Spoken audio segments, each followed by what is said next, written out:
আসসালামু আলাইকুম প্রিয় দর্শক, এই যে এখানে যে মাটিগুলো দেখতেছেন, এখানে শুধু মাটি নয়, এখানে গোবর আছে, গোবর সার এবং কি কিছু ড্যাপ সার দেওয়া হয়েছে এবং কি মাটি দেওয়া হয়েছে, দিয়ে এখানে পানি দেওয়া হচ্ছে।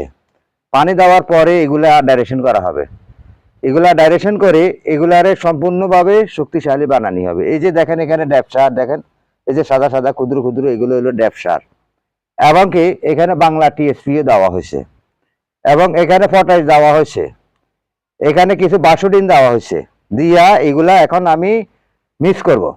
এগুলা সম্পূর্ণ মিক্সার করে ডাইরেকশন করে এগুলা পচাইতেছি। পচানোর পরে এই যে দেখেন এখানে পেঁপে গাছ, এই যে পেঁপে গাছের চতুর্দিকে চতুর্দিকে এইভাবে করে দিয়ে এরপরে এখানে একটা রিং করা হবে।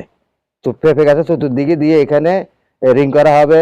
যেমন এই পেঁপে গাছটার এখানে দিব, এখানে দিয়ে আরো মাটি এখানে আরো ছড়া করে দিব, এখানে এরপরে মাটিগুলা দিব, মাটিগুলা দিয়ে এখানে একটা রিং করা হবে। রিং করে এখানে যখন এই এই এই মাটিগুলা যখন দেওয়া হবে এখানে, তাহলে এই গাছটা অতি দ্রুত, আমি আপনাদেরকে এর আগে একটা ভিডিও দিয়েছি 15 ইঞ্চি পেঁপে গাছে কিভাবে পেঁপে ধরে, সেটা আমি আপনাকে আমি যাহা বলি তা বাস্তবে বলি।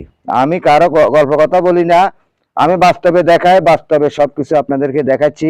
আপনারা এই হিসেবে আমার এই বাস্তব জিনিসটারে কিভাবে আমি কাজ করছি, কিভাবে আমি চাষাবাদ করতেছি, সম্পূর্ণ ভিডিও প্রিয় দর্শক আমি আপনাদের সামনে উপস্থাপন করতেছি। কারণ আপনারা আমার এটা দেখে আপনারা যেন কৃষি কাজের জন্য উৎসাহী হন।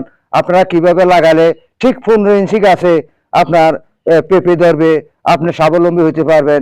যেমন এই গাছটা এখন 9 ইঞ্চি, যেমন এটা আমার যখন আমি এখানে যখন এই সার ফাঁস দিব কিংবা মাটিগুলা দিব, দিয়ে এখানে যখন পানি টানি দিব, তখন আমার এই গাছটা অতি দ্রুত বেড়ে উঠবে। এই যে এই গাছটা হয়তো আল্লাহর রহমতে কয়দিন পরে এই গাছটার মাঝে আমার পেঁপে চলে আসবে।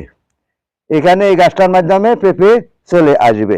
তাহলে আমি এই যে এই মাটিগুলা আমি আপনার এই পেঁপে গাছে ব্যবহার করব। এই যে এখানে আছে আমার পেঁপে গাছ আছে, যেমন এখানে আমার এই যে বাঁধাকপি আছে।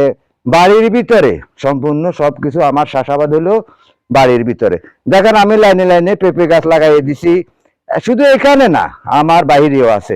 এই যে এখানে পেঁপে গাছ, তাহলে এই মাটিগুলো আমি আলাদাভাবে আমি মাটিগুলা তৈরি করতেছি। কেন এই মাটি তৈরি করতেছি? কারণ আমার এখানে পাহাড়ি এলাকায় আপনার এখানে হলো পাথরি মাটি কিংবা করলি মাটি, লাল মাটি। কারণ লাল মাটি, পাথরি মাটি কিন্তু পেঁপে গাছের